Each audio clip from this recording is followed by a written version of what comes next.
We are looking at how to pronounce the ancient Roman name or Latin name for the god of grape harvest, winemaking and wine primarily, but he also did fertility, orchards and fruit, vegetation, insanity, ritual madness, religious ecstasy, festivity and theater.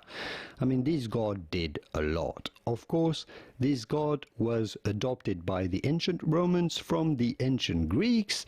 The ancient Greek name for the god of wine was Dionysus. How do you go about pronouncing the name of the Roman god of wine? Bacchus. Bacchus is how you normally say it.